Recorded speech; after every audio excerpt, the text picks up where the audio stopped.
embracing pressure for transformation and success. So growing up, me and my family actually had a joke about how poor we was. So my mom used to always tell us that when people ask how poor you are, don't tell them that you're poor, tell them that you're po. And she said that because we simply couldn't afford the extra O and the R. All right, so maybe that was cheesy, maybe it was funny, I don't know. But my parents, man, they really wanted to stress the fact that, hey, growing up, we really didn't have much. And here's the thing, for a long time as a kid, and I think for most people, if they ever grew up in poverty, they don't realize it. They don't realize it until they go to their friend's house or they see, kids at school and they're having conversations about how they just got back on vacation. Or even for me, this happened later in my years. Like I was in college, so I was in my 20s. I remember hearing a friend talk to me about having a beach house. And for some reason, it just didn't communicate to me that someone can have two houses. That someone can have their regular house that they live at, but then have this other house that they only visit during the summer. Like that totally blew my mind. And that's kind of how it is when you're growing up in tough situations like that. One thing that I will say that my upbringing did teach me was that work ethic is something that can get you through tough times. When you're growing up in that type of way, if you will, like you just have to work extra hard for sometimes the most basic things. I'll give you an example. Growing up, there are certain things that we couldn't afford at times. One of those things being a necessity, like water. I remember one time we went maybe 2-3 months without having running water, and it may have been longer. And what we would have to do every single night, we would have to go to this local church that had this spring where water was just always coming out, and people would line up and they'll fill their buckets up. But when me and my family got there, man, we had a trunk full of buckets. We actually filled the whole car, just enough for 2 people to get into the 2 front seats. So when we got there, we would literally be there for hours just filling up buckets of water. And then we would have to take those jugs of water back home, and we would shower with it, cook with it. We would use the bathroom with it, obviously, like we did everything with it. And that was really, really tough. But what I will say is that those tough times actually showed me the value of $1. Now, I do want to say this. When you go through something like that, if you're not careful, it would teach you to have a scarcity mindset, someone that's very tight with their money. Now, I know the value of money, yes, but I also know the value of investing that money into something, whether it's a vehicle like stocks, real estate, my own personal development, which I just did an episode on, like whatever the case it may be. I have to trust that money will come back to me like a boomerang, but it will come back even more. That's the power of being able to go through tough times. That's the power of investing as well. So I give you this story because even though I've gone through a tough time, even though me and my family experienced financial pressures, it actually helped to transform something within me. It gave me a work ethic, and it also taught me the value of $1. Now, what I'm gonna do in this podcast episode is I'm gonna go over the reasons why pressure is so vital when it comes to your transformations and your success. Now, if you're listening to this podcast this far, you obviously made it through the first 3 minutes or so, and that tells me that you're bought in. And because you're bought in, I need you to subscribe to this podcast. By subscribing to this podcast, it'll help you with all the future transformations that you're looking for, all the future hurdles that you're going to need to overcome. And what I always tell my guys that subscribe to my channel to do is actually comment below topics that you would love for me to talk about, and I will personally do a podcast on that topic. So it's a win-win for you. You can get a personalized episode just for yourself. So make sure you comment. You can also send me a direct email. So my email, and this is the first time I've ever given it, but my email is philipwells@theplayerscoach.net. If you do that, I promise I'll return your email. So with that being said, let's get to point number 1. So the first reason why we should embrace pressure and how it can help us with our transformations and our success actually comes from a story that I want to tell you guys about. And it's more so like something that I know you've experienced. So have you ever experienced having a red eye flight? So if you don't know what a red eye flight is, it's you taking a flight when your eyes are red. So either early in the morning or late at night. Here in South Florida, we have 2 major airports, Fort Lauderdale Airport and Miami Airport. And both of these airports are constantly running. And sometimes if I'm pressured, I would take a flight that's at maybe 6 a.m. Now, if you know anything about flights, if your flight is at 6 a.m., what does that mean? That means you got to be at the airport by at least 4 a.m. Well, to get to the airport by 4 a.m., I probably got to get up by 3 a.m. so that I can get showered, get dressed, get in an Uber, and then get to the airport. So I'm getting up at 3 a.m. in order to make this red-eye flight. And here's the thing, guys. I've done that several times, and I know you have too. And I always tell people, isn't it ironic that we can get up early for something like a flight, but yet we can't get up early to go to the gym, to work on a goal that we have, or anything like that? So what this leads me to is point number 1, which is pressure is the opportunity to see what we're actually made of. That's the first point that I want to make, and that's why pressure is so important. When you put yourself in high pressure situations, it really gives you the chance, and I can make the argument that it is the only opportunity that you get to actually see what you're truly made of, to see what you've been doing these past few years. So for some people, this pressure may come in the form of a test that they have to take. Me, I've worked with a lot of medical doctors, a lot of medical students, doctors. They've come to me because they're in med school and they're struggling with a lot of pressure. They're struggling with a lot of stress. And now they have their boards that they need to take. The same thing has happened with real estate agents that I've worked with, engineers, contractors, anybody that's in some type of profession that they have to get a license for and they're struggling. They've met with me. And when they take this license, it gives them a chance to see what they've been doing for the past 3, 4, or even 5 years. So that's the only opportunity that you get for that. I'll still give you another story. There's been times where I've been in college and I've gotten better, but I've been in college and I've just simply let all my assignments go. Like I haven't written down or done any of my assignments. In other words, I was procrastinating on them. And I remember there was a week, it was sometime in November, so it was almost the end of the year, that I had not 1, not 2, but 3 professors say, hey guys, don't forget you have that 8-page paper due in about 2 weeks. And I'm sitting there like, yo, where did this come from?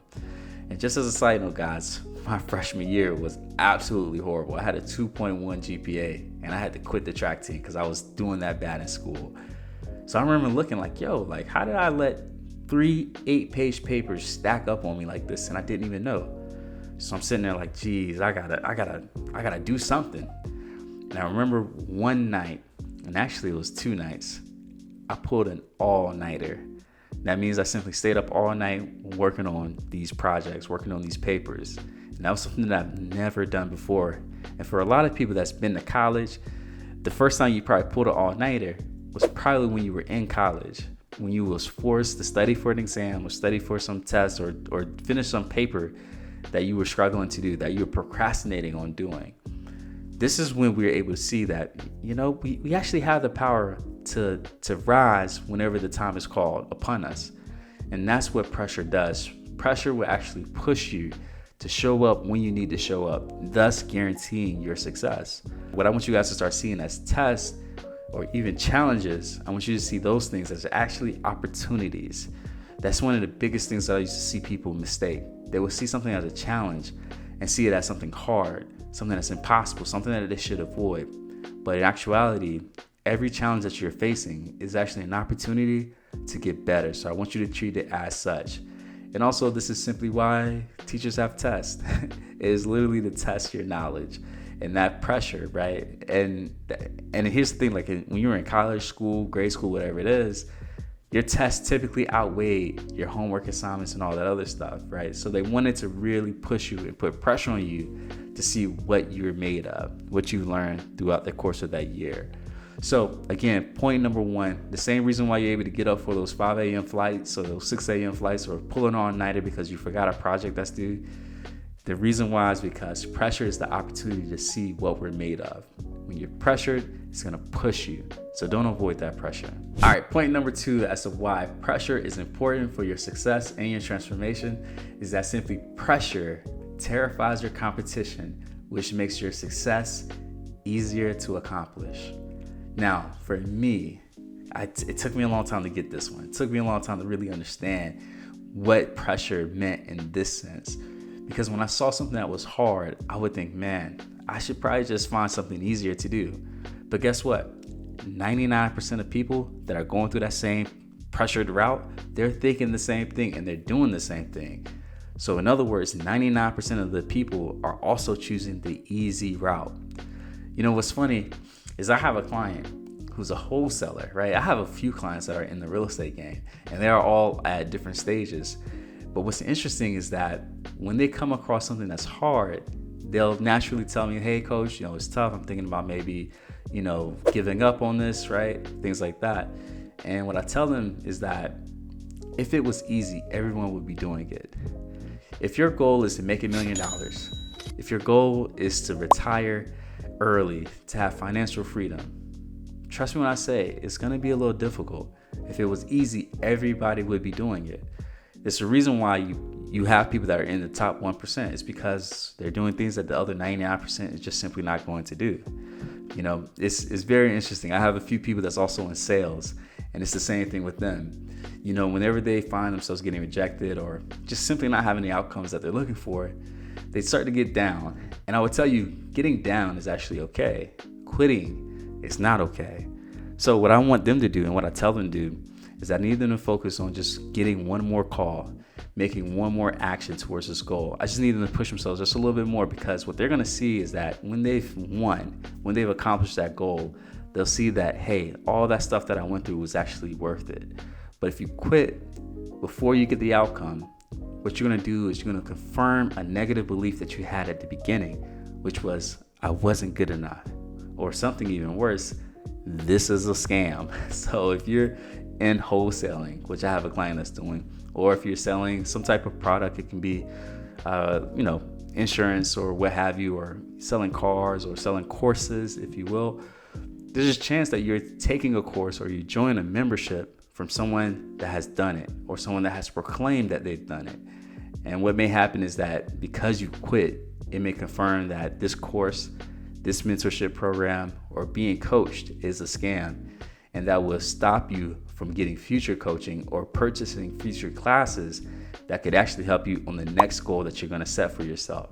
So that's the biggest fear that I have when people quit, is that it confirms a negative belief, and now it's going to be even harder to overcome that belief on top of all the other negative beliefs that they've already had. So it's important for you to stay on the path that you chose. And believe me when I say, when you do that, you'll see that the competition will eliminate itself. When it does that, you'll look up and see that it's actually easier than you originally thought, okay? So with that being said, again, point number 2, pressure terrifies your competition, which is why your success will be easier to obtain. Oh, and let me mention this. So this just popped into my mind. You know what's actually interesting about podcasts? I did a podcast about this actually, about maybe like 2 months ago. But what's interesting about podcasts is that in order to be in the top 1% of all podcasts, you only need to make 21 episodes. Now, when someone asks you, what does it take to be in the top 1% of podcasts, or how many podcasts do you need to make in order to be in the top 1%? You may think, okay, I need to come up with maybe 100 or 1,000 or maybe 2,000. Like, that's probably what your mind is telling you. But believe it or not, there's statistics, there's stats that say if you make it past episode 21, you are officially in the top 1%. And what that tells me is that it's not just podcasts, but it's so many other areas of people's lives, of your life, where people just simply can't stay with things. They can't stick with it. They're not disciplined enough. And what it is that they will give up early, really quickly, early in their journey. So therefore, if you're willing to be a little bit more consistent, you will outpace the people that are in your competition. So just keep going, guys. Trust me, you'll be rewarded down the line. All right, main point number 3, and this is by far my favorite. I should have mentioned this earlier in the podcast, actually. But before I give point number 3, I always like to tell you guys, make sure you subscribe to this channel. I mean, I gotta admit, I give my all in these podcasts. I read, I research, I do a lot to make sure that I'm giving you guys high quality information in these podcasts. So go ahead and make sure that you subscribe to it. So with that being said, main point number 3 as to why you should be embracing pressure for success and transformations is because it will show your loved ones what is possible. You know, I have a son and his name is Champion, right? Like, you know, and every time I tell people his name, they're like, whoa, like his name is really Champion. And I'm like, yeah. And it kind of goes without saying why we called him that, right? We want him to see himself as a champion. We want him to feel and be a champion. But something that not a lot of people know is his middle name. So me and his wife, or me and my wife, I remember we were in the hospital, and it was probably maybe 2 or 3 days before he was actually due. We were like, yo, we haven't come up with the middle name. And we were like, yeah, you're right. So we pull out our phones and we started searching. And one thing that we wanted his middle name to be is we wanted it to represent his Nigerian roots, because my wife is Nigerian. So I remember we went Googling and we were coming across all these Nigerian names and things like that. And off to the side, it would actually show us the meanings of his name. And so I remember we're searching. And then I came across his middle name, and it kind of just stuck out to me, if you will. So my son's name is Champion Azuka Wells. And what Azuka means is that it means confidence. That is literally what his middle name means. So when you put it all together, what we want him to be is a confident champion. That is exactly who we want him to be.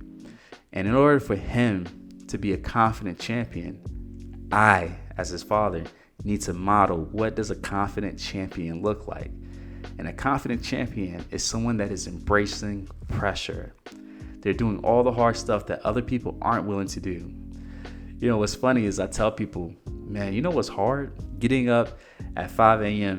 and going to a hotel to get showered because you don't have running water. That's hard. Or going and picking up water at midnight and then having to be up early the next day, right, to use that water because you don't have water in your own house. Like, that's hard, right? Or even my parents, they tell me this story all the time, but they tell me the story of how they would go into the fields, right? So the cotton fields in rural South Carolina.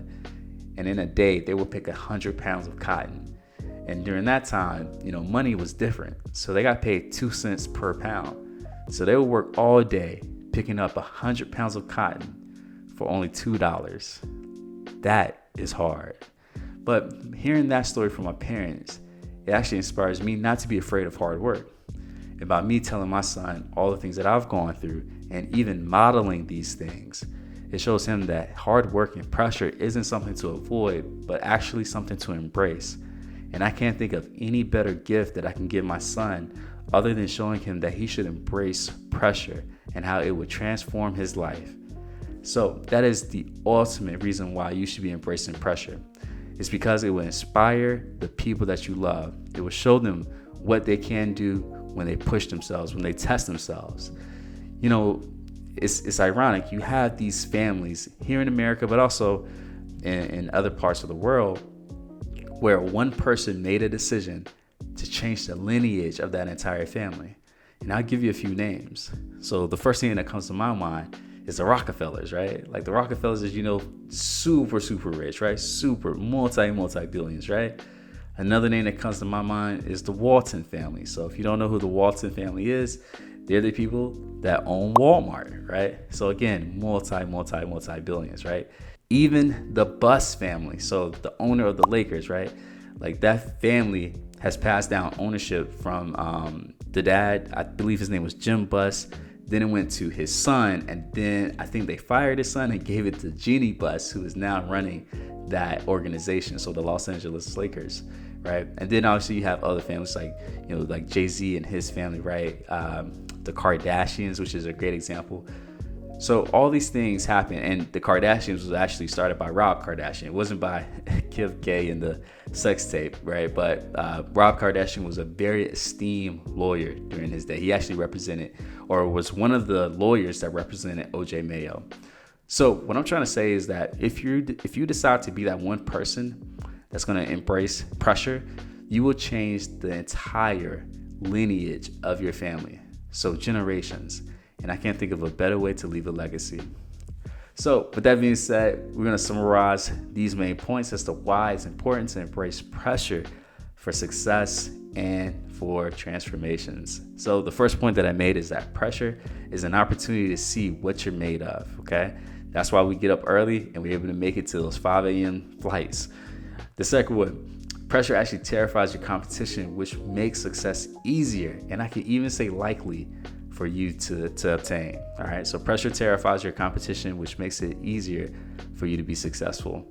And then point number 3 is that pressure will actually show your loved ones what is possible. Okay, we will show your loved ones what is possible. So with that being said, my name is Coach Wells. Appreciate you checking out this website, or rather this podcast. I'm a licensed therapist, and I'll see you later.